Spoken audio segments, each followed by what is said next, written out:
Welcome to a cloudy Joliet, Illinois, here at the Chicagoland Speedway. Today, we are back with the ISCRO Junior Series for the third round of the season, here on the biggest track on this year's IGS calendar. Hello everyone, I'm Rocket Knight, back again to bring you live flag-to-flag action of every Junior Series race here on ISCRO Central. As I just mentioned, this is the largest track on the schedule. Junior Series doesn't go to a ton of big tracks, no super speedways. I mean, this is basically going to be their super speedway. Like, we're not getting any bigger than this. Like, we are not coming back, like, Vegas is not on the schedule this season. Chicagoland was not on the IGS schedule last season. But yeah, this is basically our super speedway. I'm definitely going to expect a lot of intense action here, especially considering just how great the action was in the Pro Series and the Light Series last year, with some amazing late race battles in both series. So I definitely have high hopes. Championship looking interesting, of course. Short season, so with this this is going to be ending the first quarter of our season. So those drivers that haven't had good starts to the year are really going to need to get to work.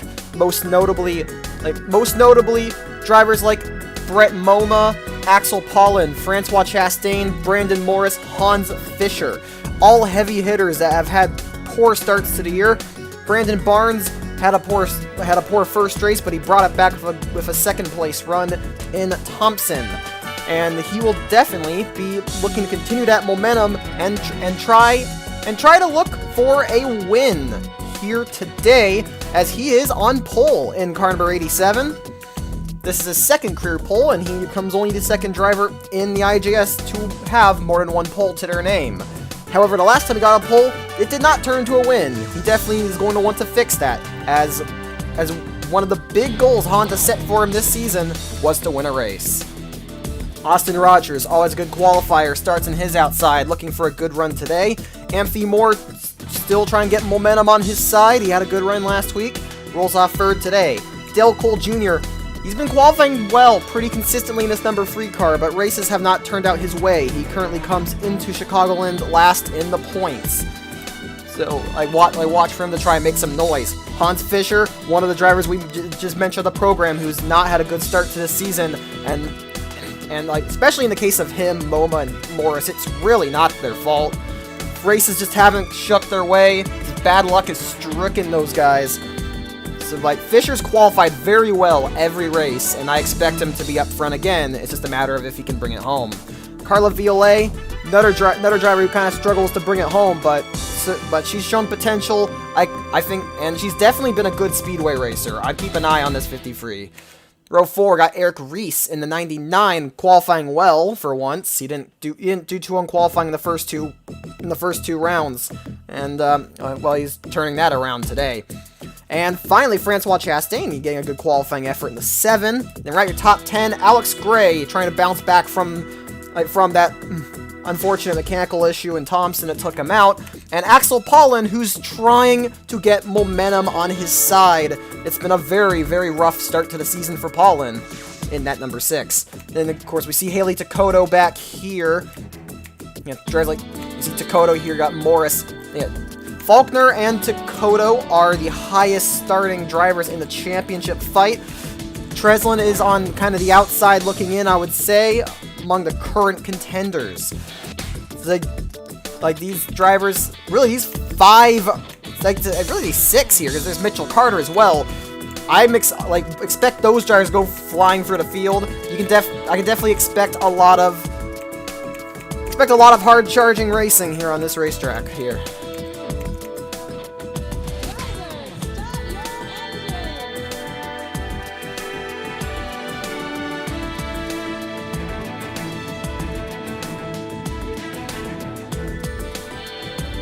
Engines have fired. As our field of 25 rolls off, here is the rest of your starting lineup. Just like last week, you'll notice a lot of drivers high up in the points did not qualify well. Most notably, Nagon Scott, who qualified poorly again, and Emily Allemund, last week's winner, who is rolling off in P19. You can definitely make up ground here at Chicagoland. Big track, very wide track. It's multi-groove. You get a good setup. You place your car right, you can definitely make up a ton of ground. And we're probably going to see some very hectic action here because time is not on their side. 38 laps. This is going to be probably the shortest race of the season so far. It could go by quickly depending on how cautions play out. Which, yeah, I could definitely expect some cautions.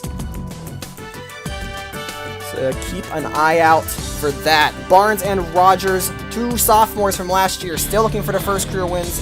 They'll try to do it today, but there's 23 other hungry drivers looking to stop them. The Super Speedway of the IJS calendar. Action, we're going to see some real intense action. Things are about to heat up. So pace car comes down pit road, and we roll in at restart zone, waiting for a green flag, and there it is! We're rocking in Chicagoland! The field thunders into turns 1 and 2.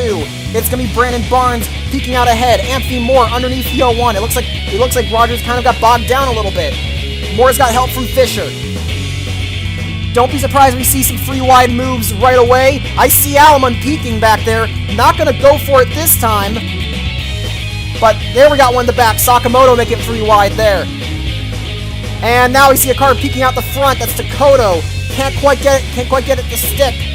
Barnes leads the first lap. It is a Maverick 1-2 early on. Reese slips up the racetrack, and there you see Fisher demonstrating the multi-groove properties of the track. He gets a much better run up high, and he's going to clear in the P3. Meanwhile, the 2 Nissans battling there for a minute.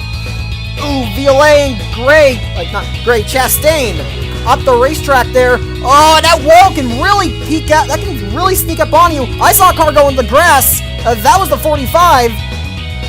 And she's going to keep it off of the other cars, just barely. She scrapes the 40. Oh, man. That was kind of an overreaction, to be honest.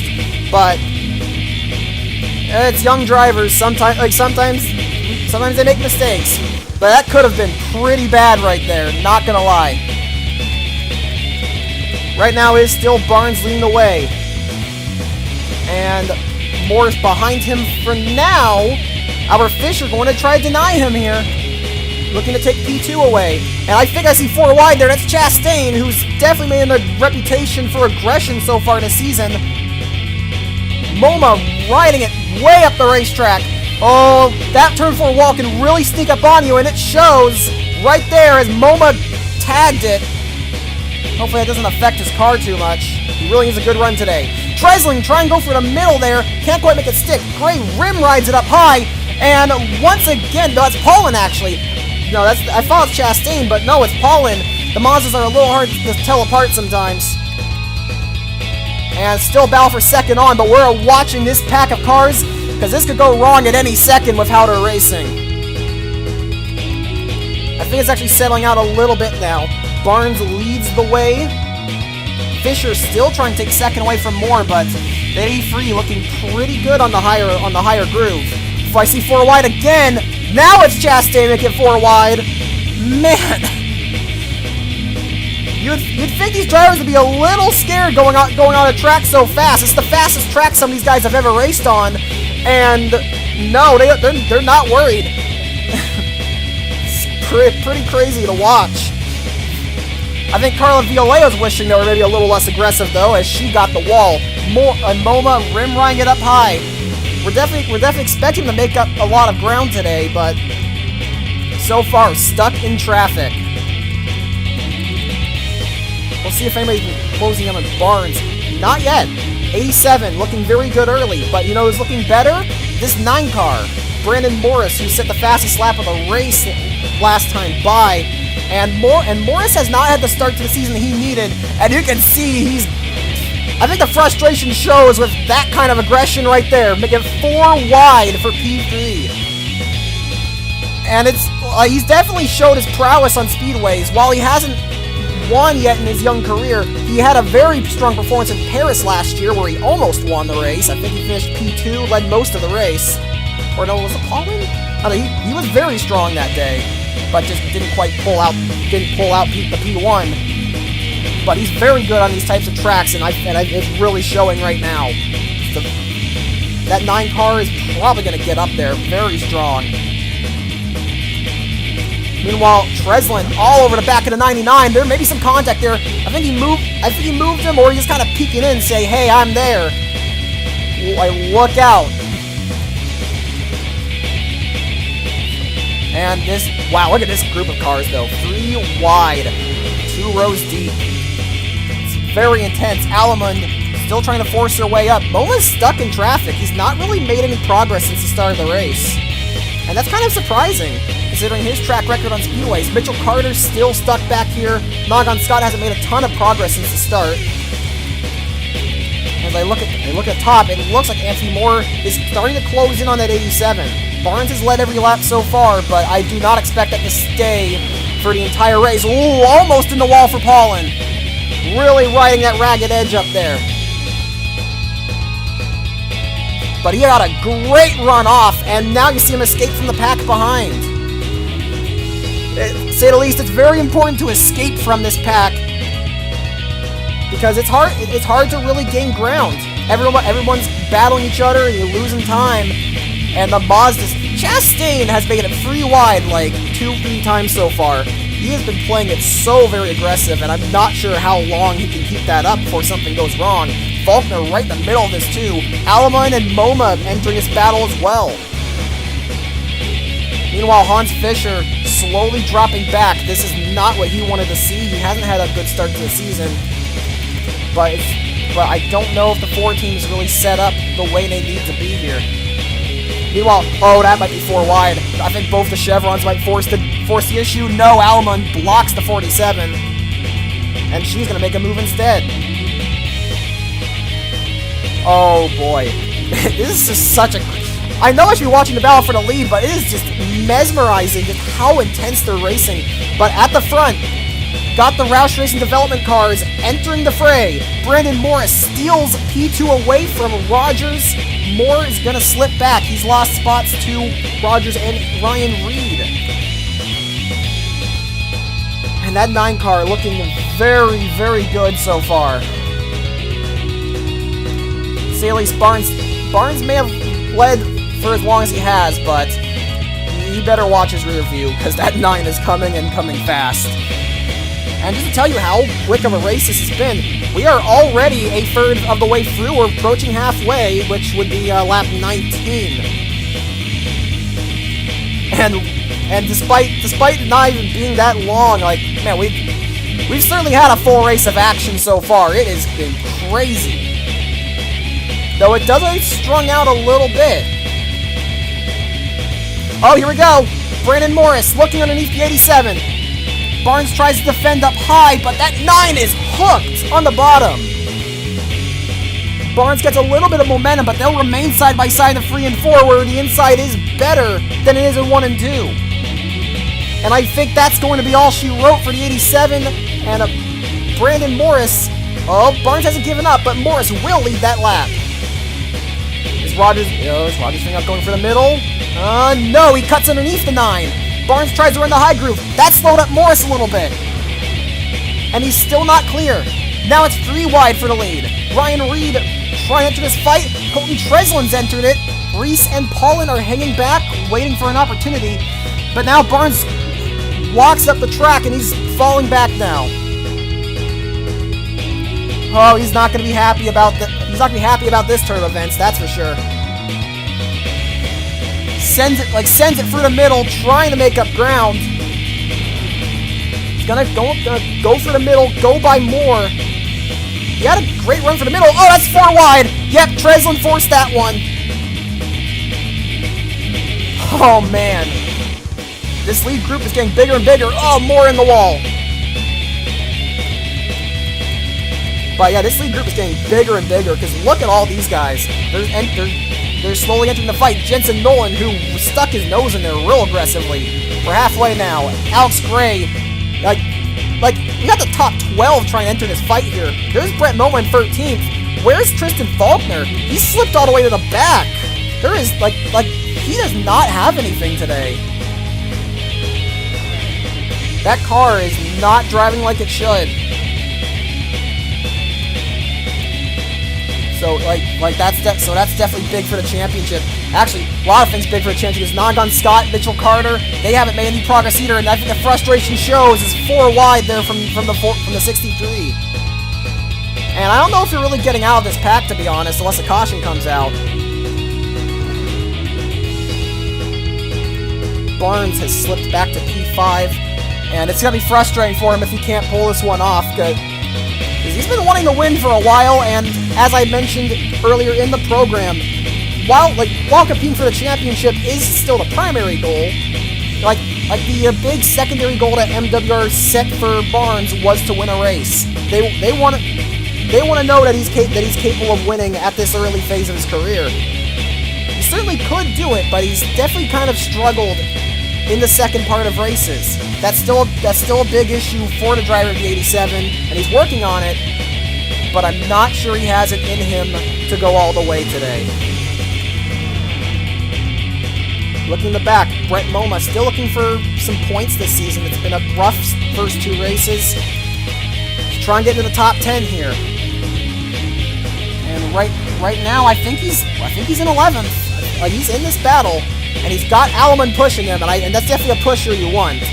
Alleman's definitely made it a reputation as an aggressive driver early on in her career, and it shows right there. 4 wide for the 45. She tried to make it. Not gonna happen. But that aggression really showed with the driver at 45. She showed it in Gatineau, and she really showed it in Thompson, where it was maybe one of the biggest benefactors to her in her race for the win. And it's like Moma is now in P11. Meanwhile, Tristan Faulkner, saw him in the back there. He still has not made any progress. Yeah, this is the Faulkner I saw in Speedways last year. Doesn't seem like Faulkner really has a handle on the big tracks. It's just not really working out for him.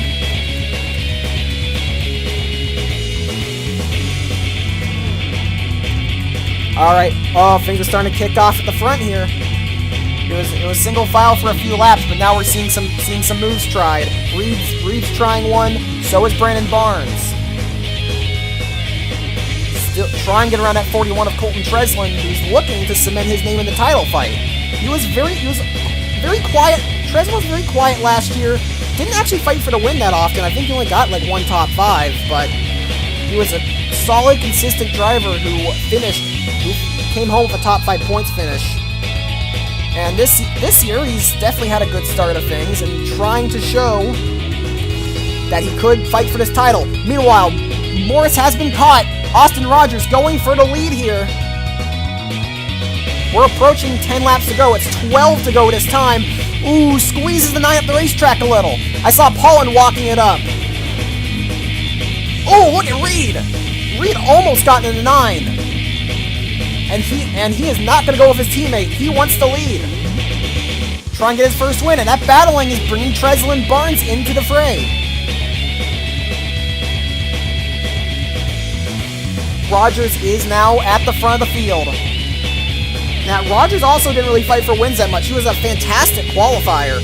Started up front more often than not, I'll say that much. But he never could really turn it around. He never could really spin it into a good race result. Usually fell back, didn't get those results. Like he kind of was just quiet for most of the season. He's made a lot more noise early on here in 2020. And if this pace is anything to go by, his first win could be on the horizon. But we'll see. So we know how hungry Brandon Morris is, especially after that Paris loss last year. He's not going to let this one sit. He's not going to roll over and just let him go. I see Barnes trying a bit of a higher groove in 3 and 4. Just trying a lot of things to make up positions. But the 87, it's a solid car. Don't get me wrong. It's not a bad car, but it looks like it's just not really working that well here in the second phase of the race. I'm not sure if it was just a short-run car or if he's used up his stuff. He used up his stuff too early, but it just doesn't seem he has it in him. to be a contender for the win, which is a shame. Meanwhile, Haley Takoto, I saw Haley Takoto. She's in the top 10, still looking very good this season. It's impressive just how good that 68's been. I think Honda was really like her expectations. Like they really wanted her to make some noise this year. Because last season she started well, but kind of fell off. It was a bit of a disappointing outcome. And so far she's really made up for that. Wins, like gets her first win in the opener. Quietly works her way for the chaos, get a top 10 in Thompson, and here she is once again, just silent but consistent, and gonna get another good performance, most likely. Here we go. Morris is back, and he's got his teammate behind him. We'll see if Reed ditches him again, though. He doesn't really seem like he's been a team player so far. He kind of looked up. He's right behind a 9. We'll see if he sticks with him. And no, he doesn't. He's going to try and take second. Don't think that's going to work. Oh, he may try to commit, though. No, Morris clears. But no, he's not being a team player. Barnes, you see, gets tight. I think that's showing right there. Just does not have the car under him. Brett Moma is so close to a top 10. He really needs it so far. Like, he really needs it. It's just not been his year. Faulkner, another update on him. He slipped. It looked like he was making progress for a while, but he slipped back to 24th, and it really does seem like speedways are just not his thing. Those big tracks, he seems to struggle on them pretty often, and it's going to be a disappointing day, it looks like. Same for Anthony Moore, who really, I think, had higher expectations for today. But back up to the front, 4 laps to go. We're right at the end of this now. Yeah, 4 laps to go. I said it was going to be a fast race, and it's showing. Times clicked down really quick. And I do think it's going to be down to the 01 and the 9. These are the 2 best cars on the track. I figure I see another attempt from Morris here. No, Rogers blocks him. 3 to go. Oh no, Morris still committing. But once again, Rogers going to try and make that high groove work. But this time, Reed sticks behind him. So Morris has the help. 17 checks up a little bit, but I think that little push may be all he needed. Oh, he's gonna slide up, and he's got it. Brandon Morris leads, coming to 2 to go. The top, you can fit the top 5 under a blanket. Look how look how close together they are. Rogers looks up high, try and get a run. He's got one. Big run off of 2. Is he gonna try something down the back straight? Yes, he is! He's gonna try and make a move coming to the white flag! It's gonna be side by side from 3 and 4. Reed sticking to the bottom. I think he's waiting for an opportunity to go for the win himself, but it's gonna be a dead heat at the white flag! Morris gonna have to run that middle the best he can! Reed's trying the middle, can't get it! No grip! Treslin goes underneath the 17 and they're still side by side! This is going to come down to the final turn. Rogers going to force it. It's going to be a dead heat off the corner, but I think Morris is going to get the run.